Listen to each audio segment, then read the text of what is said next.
अपन ने डिटर्मिनेंट्स पढ़ रहे थे। डिटर्मिनेंट्स में अपन ने बेसिक पढ़ लिया था, डिटर्मिनेंट्स होता क्या ये पढ़ लिया था।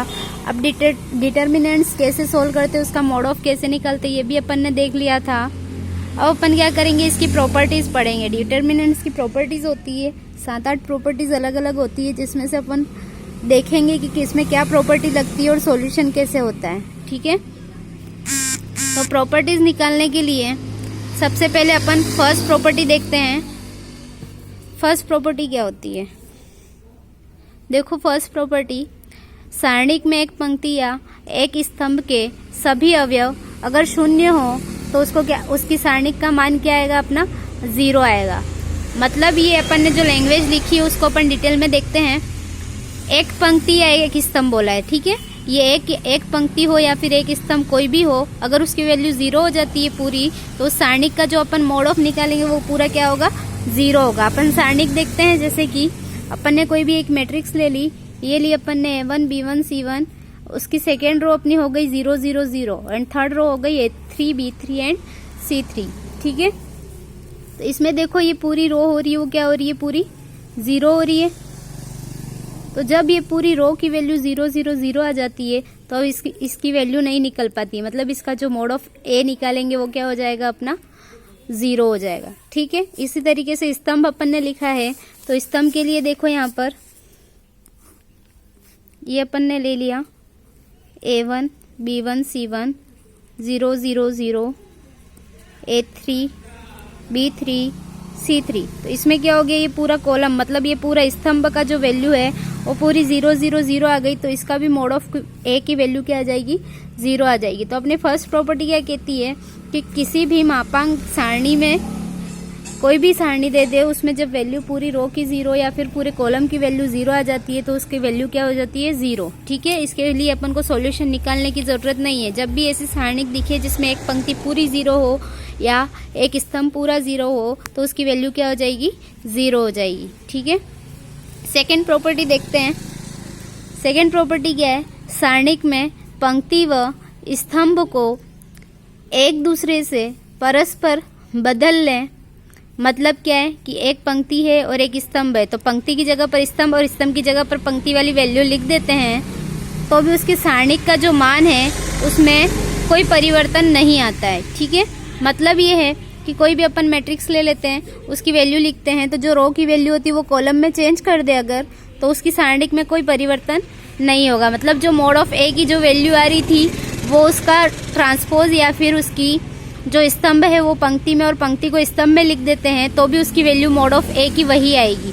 जैसे देखो यहाँ पर अपन ने एक ले लिया है ABC ABE CDF and GHI, ये अपन ने कोई भी एक डिटर्मिनेंट्स मतलब सारणिक ले ली है। इस सारणिक को अगर अपन क्या करते हैं, जो पंक्ति है उसको अपन स्तंभ में चेंज कर देते हैं और स्तंभ में उसको पंक्ति में चेंज कर देते हैं। तो ये क्या हो गया, देखो ये पंक्ति थी ABE, पूरी पंक्ति थी, उसको स्तंभ के रूप में लिख दिया, तो ये हो गया ABE। ठीक है, सेकेंड अपन लेके चलेंगे CDE को अपन ने लिख दिया CDF। ठीक है, थर्ड पंक्ति हो जाएगी GBI, उसको अपन ने लिख दिया GH और I। ठीक है, GHI है उसको अपन पंक्ति मैट्रिक्स में लिखेंगे, पंक्ति को स्तंभ में चेंज कर देंगे तो क्या आ जाएगा, GHI आ जाएगा। तो जब अपन इसका मोड ऑफ निकालेंगे वो किसके बराबर होगा, इसके मोड ऑफ के बराबर होगा। ठीक है, ये अपना सेकेंड प्रॉपर्टी है, वो कहती है कि अगर कोई भी पंक्ति और स्तंभ दोनों को एक दूसरे में चेंज कर दे तो भी अपनी वैल्यू वही आती है, कोई चेंज नहीं होता है। नेक्स्ट अपन थर्ड प्रॉपर्टी देखते हैं। तो थर्ड प्रॉपर्टी क्या हो जाएगी, देखो यहाँ पर, यदि किसी सारणिक में आसन्न पंक्तियों या आसंभ स्तंभ हो।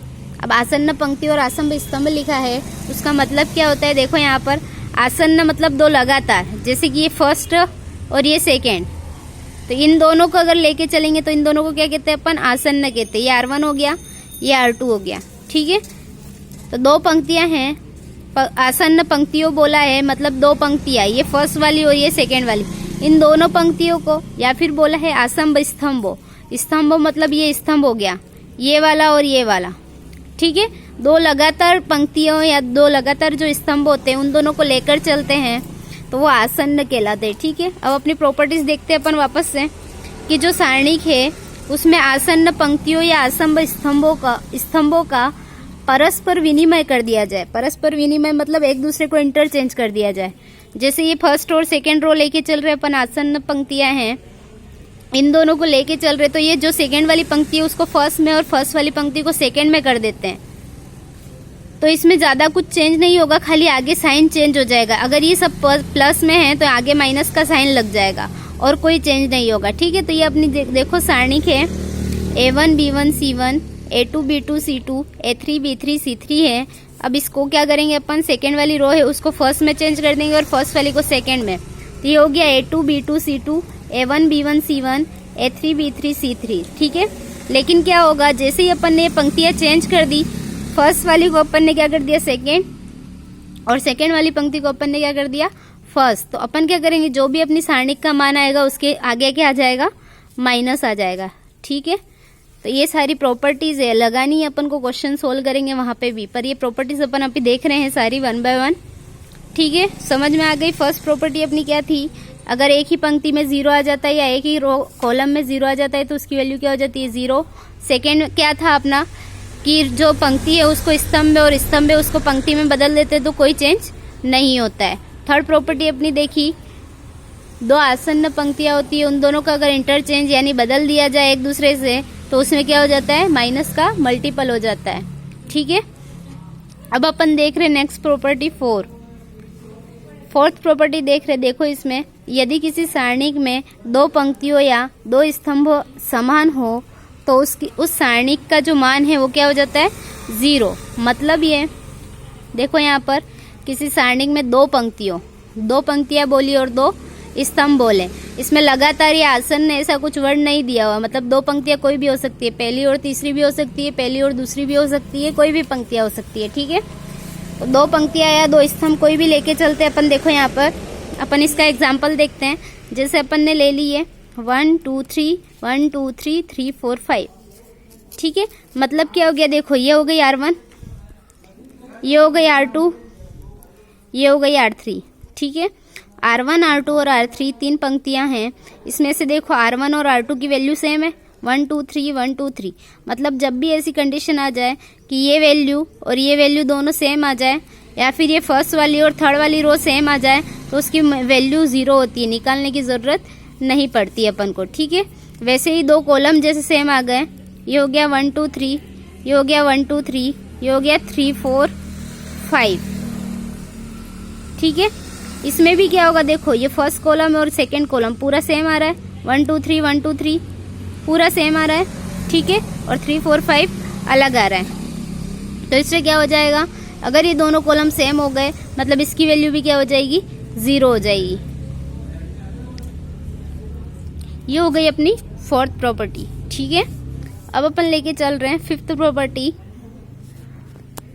देखो फिफ्थ प्रॉपर्टी क्या कहती है,